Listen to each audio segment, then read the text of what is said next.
Ok. Appel du 25 septembre 2023. Excellence, Monsieur le Président de la Transition. Excellence, Monsieur le Premier ministre, chef du gouvernement.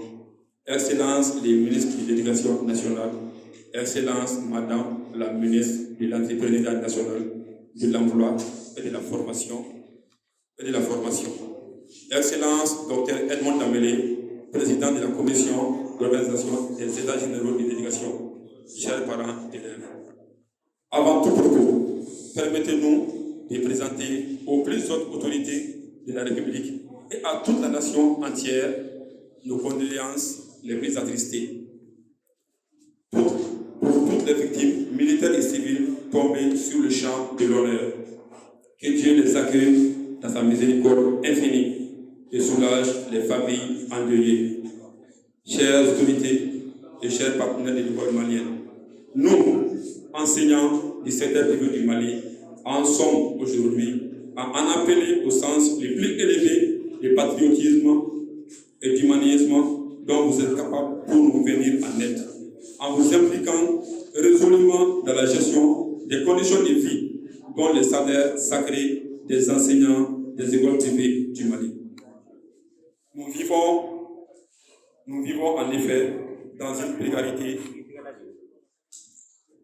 précarité croissante, sans aucun espoir d'une amélioration. C'est là depuis des années au vu et au su de tout le monde. Pourtant, c'est sur nos épaules que se repose l'école malienne. Les statistiques l'attestent. Nous sommes au nombre de plus de 400 000 enseignants de tous âges et de toutes les localités du Mali, de Diboli à Lamezanga. C'est nous qui encadrons plus de 75% des enfants de la nation, contre seulement 23% pour les enseignants fonctionnaires. Injustement, ces derniers sont pourtant mieux écoutés, mieux considérés et mieux traités que nous, malgré notre couverture scolaire 3 fois plus large. Nous avons la fâcheuse impression que nos collègues du public ont le droit de la liste syndicale et nous non.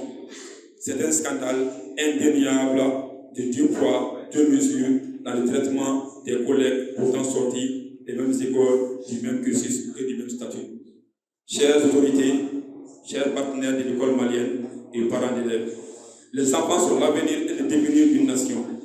Leur éducation doit être en conséquence une priorité.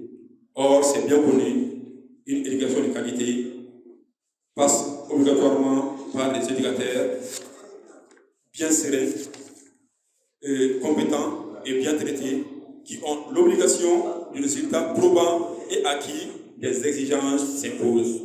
Malheureusement, de 1994 à nos jours, l'État n'a rien fait pour les enseignants du secteur privé qui sont abandonnés à la merci des promoteurs plutôt soucieux du profit que de la gestion des ressources humaines à leur service. Inutile d'ajouter qu'ils ont peu de soucis du niveau des apprenants, alors même qu'ils piétinent tous les droits des enseignants. Ils ne nous payent pas comme il le faut. Ils font tout pour donner les minimums des salaires aux enseignants qui font le SMIC. Certains peuvent faire 2 à 3 mois sans payer leurs enseignants. D'autres enseignants ne perçoivent rien jusqu'à la disponibilité des subventions. Nous sommes tenus au silence au risque d'être chassés comme des vulgaires chiens. Le dimanche 23 juillet 2023, lors de son allocution dans le stade Abdoulaye Makoro, Sissoko Dikaï, le président de la transition, son Excellence le colonel Assimi Goïta, a fait plusieurs annonces importantes dans la tenue des États généraux de l'éducation. Nous signalons cependant que de 1989 à nos jours, l'école malienne a été sujette à plusieurs concertations nationales sanctionnées par des réformes. Mais aucune de celles-ci n'a pu apporter la bonne solution aux conditions précaires des enseignants du secteur privé et certainement de l'école malienne.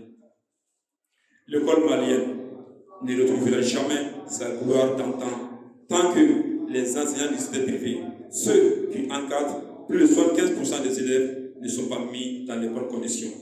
Nous avons désormais les regards dirigés vers le docteur Edmond Dambélé et le docteur Madame Assistant Founé Samake Migan, qui sont chargés d'organiser les états généraux. Nos espaces sont sur eux.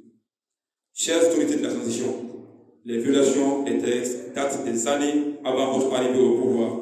Cependant, nous comptons sur votre pouvoir, qui est le nôtre, nous les jeunes, afin de ramener les promoteurs à l'ordre, de les faire respecter les textes. Pour cela, nous voudrions que vous vous impliquiez fortement. Sinon, ceux qui sont censés résoudre le problème sont eux-mêmes les promoteurs. Ce secteur serait sans doute, en effet, le plus grand pourvoyeur d'emploi si l'État s'implique. Cela permettra de garantir un emploi stable pour plus de 400 000 enseignants et surtout aux futurs sortants des IFM et NTP et NSE. Ils sont nombreux à finir leurs études chaque année. L'État n'aura même pas besoin de débourser un franc CFA. Ceci est une recette qui peut louper son objectif. Merci.